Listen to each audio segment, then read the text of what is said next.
So, welcome back to Harrowings Live from the bunker. I received a very nice projection, I would call it. And it was interesting perspective, that this fellow had about my walks in DC being very sad and my sad life and da da da. Hmm. Okay. I think it was very genuinely intended, and he wanted me to invite you all who join in on these things to come by and participate. So it's just me. I'm watching Your Psychological Jailbreak begins here, part one, about 36 minutes, 54 seconds into it. I accidentally flipped into it actually because it was connected to my phone, and I didn't realize my big screen there over the fireplace was connected to my phone. But this is very interesting. Artificially Aware is the purveyor of these YouTubes. You can see I've been watching Modern Man in Search for Soul, Wrong about galaxies, and then The Observer, part one. It's really good. That series, Quantum Observer, part one. Anyway, that's just where I am right now. I'm not really looking for much more than that. The bathrobe guy joined. So we were talking a little bit, bathrobe guy, about this fellow who wrote to me several unsolicited direct messages about how sad he finds my walk and talks around the city. And I'm like, okay, they're sad? Okay, whatever. What do you think, bathrobe guy? You ever watch those? I think you do. I think you've been on a couple lately. And it was really great to have you as a guest. Good morning. Um, on one of our talks recently when I was with the everyday junglist, we were talking about some Buddhist principles. I get the impression that you're pretty well versed in those. I like that too. I mean, I don't know. I just know how things seem to me. I could be wrong. And I try to keep myself in that space where I'm watching and observing and, you know, checking out the passing show. Everybody's doing the best they can with what they have. They're trying to get from dawn to dusk and cradle to grave. And we're trying to do it in the most effective and efficient manners we know how. We're getting better, though, because we got all this technology available to us. So one of the things that Harrowings is doing is looking at rewickering things to be focused more on AI and tech. Oh, you like them. They're enjoyable. Well, wonderful. That's the aim, is for people to say, okay, this is some primary documentation. This is some raw journalism. It's cinema verite. It's all those things. Well, here I'm just sitting here because I'm really tired. I was out at Better Off Dead last night. I took some of you guys with me as well. And of course, it's out there as a little live clip of the band playing Viola Lee Blues and then The Greatest Story Ever Told. That was nice. I couldn't stay. It was just too crowded. And it was starting to get hot. I went upstairs and sat on the rooftop, and there's some fans blowing over the covered section near the bar. And I just sort of chilled there for a bit. And I said, no, this is not for me. I can't stay up all night. I'm going to walk home. And, walking home, I realized, there's a light out, I think, over at 16th Street, a little blackout area. And it was kind of scary, for a second there. I was like, okay, well, I'm a big guy. I can walk through the streets without anybody bothering me. God help them if they try. But I do know how to kill a person with my bare hands. And think about it. But I don't do it. Try not to, hurt anybody. Try to leave people richer for the experience of meeting us and being with us. I'm going through a lot of stuff lately. A lot of transitions, and a lot of it's probably because I've been on this 30-day mental diet with Mitch Horowitz. Check out Mitch's stuff on Substack. I think he's doing a great job. I know he's been at this for years now. And I kind of want to join in and become a colleague, but I don't know. I'm trying to transmogrify myself into something completely different. I don't know what I'm going to be. I don't know when I'm going to be that. But for now, I'm happy to be here. Happy to be anywhere. I like to say that. Grateful for it. Grateful for the ability to sort of step back and not react. Somebody says that such a sad little life I've got here. I think it's great. I think it's like the one I constructed. And when I get a criticism like that, it's easy to react.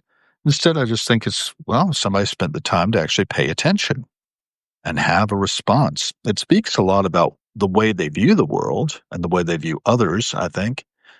Perhaps some sort of superiority. I don't know. That's what it seems like, but I could be wrong. I don't know.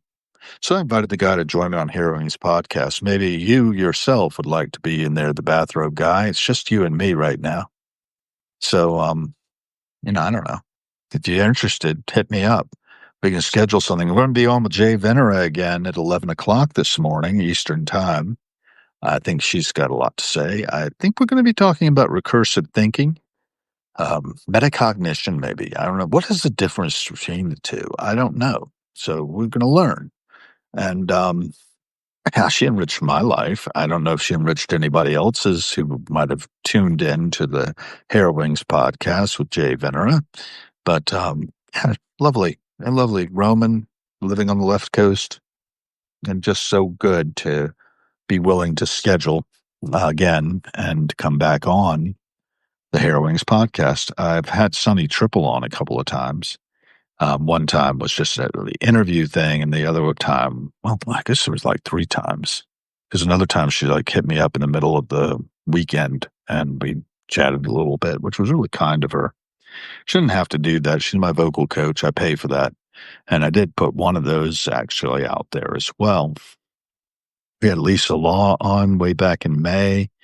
I really liked doing that one. That was a lot of fun. And then Scott Guberman as well. The production values of the Guberman one are kind of bad because I used a tool to try to edit out my ums, and it makes little black things happen. But Guberman is a keyboardist, and a good one, and does a lot of work out in California, but he's also toured around here. And I got to meet him actually at the live Dead and Brothers show at the Hamilton Live not too long back. It's been in April. The months are flying by. I'm going on August, actually end of July, beginning of August, back up into my old stomping grounds in Pittsburgh. Can take my friend Dave Nixon out to dinner at the church, which is a restaurant and brewery. And BB Poetry just joined. Hi, I don't think I've ever seen you before, but glad to have you. No camera on, that is. We could schedule something. I do not miss live. So, well, yeah, no camera. That's what we did with the Young List when we had the Hair Wings live, or Hair Wings podcast dash everyday junglist, not Young List, junglist. It's about jungle music, about bass and drums that he was into. And we had a really interesting conversation. The guy's a molecular biologist or something like that, really into microbes and things like this. Well educated down in Tijuana, but he nearly died. And a really terrible, terrible way to die, too. And he did die probably before they brought him back. And he survives even to this day, 10 years later, is pretty much a miracle. So, when I run into situations like that, and I've had a few myself, I think to myself, well, this person must have a reason for being here. It's by no mistake that they are still in the game, still in this plane of existence with us and able to talk with us. And a lot of us are just, living our ordinary lives. A good friend who went through a stage 4 cancer diagnosis and really split wide open, kind of like the other guy. And, it's just horrific what the body can endure and then come back together. This guy should not be here, you would think. When people get stage 4 diagnoses, they usually don't survive it. But he did. And he's just kind of like this humble guy, doesn't really say a lot, doesn't really seem to, sort of. And maybe that brush with death sort of gives you this. I don't know. I don't have it yet. I have a lot of passion for things. I'm Mia Vega Ayala. Glad you were here. Yeah, well, and thank you. Thank you for saying he was an interesting guest. I thought so also. I think Jay Venner is going to be good today, too. I think she was an interesting guest last Saturday. We're doing it at the same time, same station, 11 a.m. Eastern. So going to be 8 a.m. her time, I guess, or 9. I can't. Yeah, 8. Wow, it's pretty early. It's almost 8 here on the East Coast, so I've got about 3 hours to prepare. I've got something else to do at 9:30. I'm not going to keep on talking forever, waiting for my wife to get up really and see if she wants to come down and talk. But it's nice to have four of you with me here. I got HB Poetry, Mia Vega Ayala, bathrobe guy. I kept calling you the bathroom guy. Gerald Roll, hi. Yeah, didn't want to neglect anybody who happens to have taken the time to tune in this morning. I really am grateful for that. This is the bunker. This is where I hold forth. My wife designed or had designed this mantle there. We did sort of marble surround with our guy who rehabbed our house in the back, put in a beautiful shower with a seat for her because she's paralyzed from a stroke, suffered at the age of 42. Poor dear. She likes to say she's pre-disastered. She'd been treated for autoimmune hepatitis just after we got married. We found that, and that precluded us from having children of our own. And we didn't adopt. And now that she's had a stroke, and we just sort of thought, well, you know, we'll send a kid to camp every year. Some random kid goes to Camp Winter Rainbow every year because of us. That's pretty much how we do it. And the ripple effects go out. You know, when I think about not having kids, I think about my genetics not being propagated down the line, but who cares? I mean, when it comes down to it, there's so many people in the world and there's so many who need help. I'm in a position I can do something. Not just the needle a little bit, be a kind presence in the lives of younger people. And that's a big part of what I do as well. Trying to do it silently without a whole lot of fanfare makes my heart feel good. You know, there's this old adage of just do good without getting caught.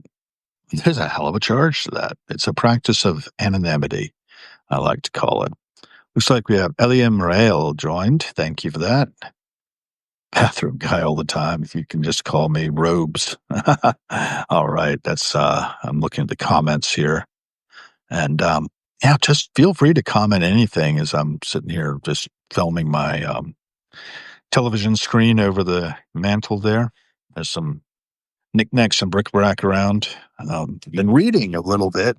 I start this book every so often. I very rarely get very far into it, but it's called Why Is There Something Rather Than Nothing? 23 Questions from Great Philosophers. I'm not even going to try to pronounce this guy's name. Leszek. Oh, I guess I will. Anyway, I've also got another book here by a friend of mine. She became a virtual friend anyway. One of these days I ought to have her on the show. Simple Acts to Change the World. There's 500, is it? Yeah, I think so. 500 Ways to Make a Difference. Amy Neumann. Amy Neumann is an AI consultant and specialist. She's written a book called Empower Your Nonprofits about AI. I've also got here Stanislav Grof, MD and PhD, This Way of the Psychonaut. This is volume 2. I have volume 1 in the other room. An encyclopedia for inner journeys. Psychonaut is a word meaning that we explore the mind. I'm a big advocate for us to explore this tool we have, the mind, which can transform the world. I'm pretty sure that looking for consciousness inside this brain of ours and the mind, the universal mind, as Jethro Tull puts it in Skating Away and on the Thin Ice of the New Day, pretty sure that looking for consciousness inside the old brain is like looking for the announcer inside the radio. I think we're picking up fields of consciousness. We're navigating them. We have a receiver for it. And like Tesla receiving in dreams, these very ornate designs for things that he could create. You know, Mendeleev, I can't pronounce the name. I don't know if that's right or not. The guy who invented the periodic chart of elements came to him in a dream. I believe, if I remember correctly, the double helix model for DNA also came in the dream state to Crick. Now, you process a lot of things in your dreams, like when you play music and practice, then you've got to process it and you learn through sleep. There's Edgar Cayce, the sleeping prophet, another example. Don't know what I think about that. One of these days, I ought to go down to the Advanced Research Institute, or whether they call that ARE, I think, is the short for it. Advanced Research. What's the E for? I don't remember. But it's down Virginia Beach. It's not very far away. Edgar Casey did a lot of his work there, a lot of his sleeping readings that he would do when he entered into that unconscious state. What else do I want to say? Oh, my friend Crystal Wickenhauser just texted me. Life is busy, getting ready. She's a drummer. We met at Deep River. And Deep River, Connecticut, if you haven't been there, has an ancient muster. I think it was last weekend. And it only had about 40 cores, which is kind of small. But 45 in drum cores will pretty much rattle your town. And that's one of the things I like to do. I had Skip Healy on. We talked about 2 hours and 45 minutes on Harrowing's podcast. And Skip is just a great raconteur and a flute maker, fife maker. The Yankee Magazine called him the world's greatest fifer. And what a real joy it was just to talk to him. I need to get Mark Logston on, who was on the executive committee or whatever of Deep River this year, and he's got the first Michigan fife and drum corps. He got that started after coming and observing our corps in 1974 when I was a recruit. He was a young man, and he wanted to start a fife and drum corps out in Michigan to celebrate the bicentennial.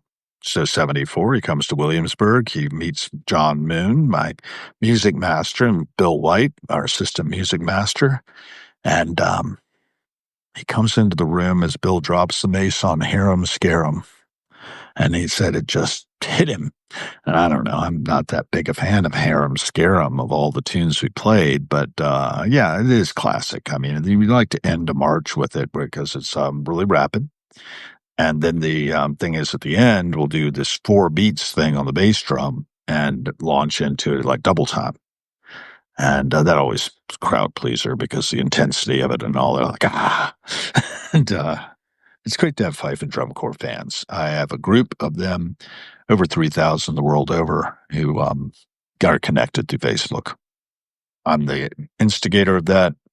I instigated it largely because I got back from 2012, I guess, from Deep River, and then 2012, we were about to go to Drummers Call again, and Drummers Call weekend in Williamsburg in 2011, we had shown up in such numbers and in street clothes, all the alumni of the Fife and Drum Corps, and it was a little jarring that who are all these guys with all different ages and all different, no uniform, but they fall into ranks and they just blow the crowd away with Very Dance Medleys, our stand piece. You can find it on YouTube. It's a good performance, 2011.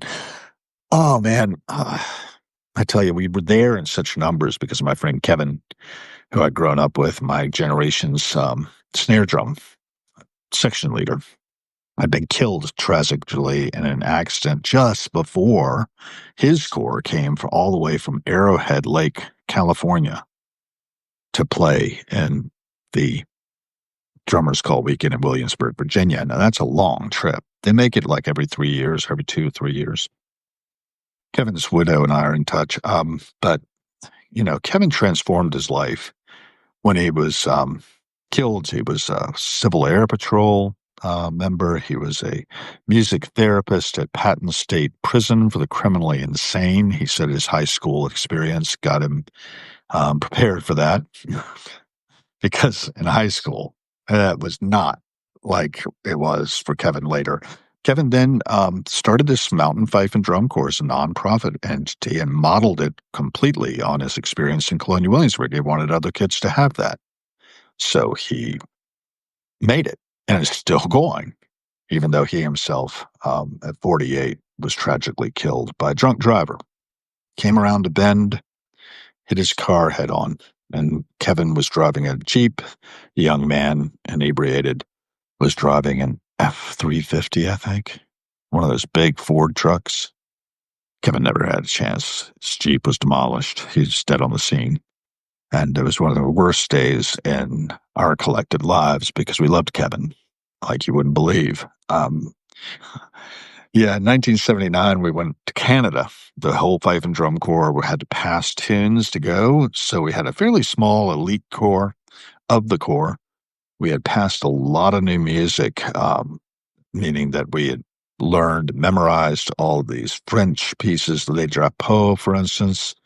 Um, there were so many, and many of them probably had been lost to history, but we keep the dead alive. We pulled that music up and performed it and marched at this Canadian National Exhibition. On our way up, we stopped at Rockefeller Center and we played there on the sidewalk outside of Rockefeller Center, outside of Radio City Music Hall, I should say. There's some good photographs of us standing around playing there after getting off the bus because it was a long trip. I guess we changed into our uniforms on the bus, I guess. But anyway, we did a hell of a performance. Got back on the bus, went to Newburgh, New York. Ramada Inn there will never have us back. And then we stayed up late and we made a lot of noise. Anyway, we then went to Canada and we were in the Canadian National Exhibition. And we played for a week there at the Travel South Pavilion. And one of the things that happened was George Benson was playing in Toronto. And so a bunch of guys got tickets for that and went to see him play. And on the bus on the way back to the hotel after the show, some young ladies mistook Kevin for being Leif Garrett. He wasn't. He used to have this wild hair and stuff, but I guess looked a little like Leif. So what else happened? Well, Kevin, like I said, prince of a guy, loved him. Gone now since 2011, and we carry on his memory. Carry on, and his whole legacy still with that Mountain Fife and Drum Corps. Next drummers call, they'll be there. I'll get a chance to say hi. I guess I've done what I can to help subsidize them as well. They're a nonprofit organizations, so it's another thing I can do, right, to move the needle a little bit. So work I'm doing on FEMT, fractal entanglement mass theory. That is interesting. It is not only a working unification model of physics, it is very philosophical as well. Okay, well, we'll talk about this. I'm going to send you an invitation, bathrobe guy, and we will definitely not have cameras on. That's just dandy. But thank you. I'm not sure what I was saying that led you there. Anyhow, onwards and upwards. Maybe we can do something that'll work out, start putting the Harrowings podcast behind the paywall, generate some funding, and then we can move that in a different direction. One of the things that's really interesting about Substack is the ability to do subscriptions that support each other financially and defund the mainstream media. Substack had advertising and Union Station recently. They were here in DC saying, the media is not dead. It's just on Substack. And there's a lot of truth to that. We are the media. Oh, what else do I want to say about all that? Fife and Drum is all about transmitting signal through the noise. When Skip and I were talking, he informed me about something I didn't really know. I knew that, the origins of fifes as military music and such came out of Switzerland. Well, the Swiss used to use flags before gunpowder. Gunpowder comes along, they need something they can use to transmit signals without flags. So they use drums and fifes. And one of the things about the Swiss is, if you know anything about their militia and their military abilities, back then, the Swiss tribes are populating the different cantons of Switzerland. If they were going to assault you, they would come with fifes and drums blaring, and you had a choice. You could get out of their way, or you could die. That's what fifes and drums was intended to communicate. It's one thing. Now, you also communicate and coordinate your forces in the field by transmitting tunes and beats that have meaning, like the ceasefire, and in the camp, you have the Pioneers March to send out the work details. You have Reveille, of course, is a ceremony, which includes a Reveille kind of sound. You probably have heard that from trumpet playing, or what do they call it, as bugles. Anyway, you get the point. I think Lynn's up. I heard a thunk. There's another one. So I'm probably going to continue watching. Your psychological jailbreak begins here until she comes out, and then she'll watch what she wants to watch. But thank you for joining, those of you who have. It looks like we have Dawn J as well. I know Dawn from another type of organization, so or lack thereof.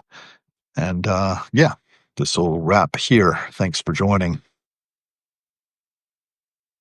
And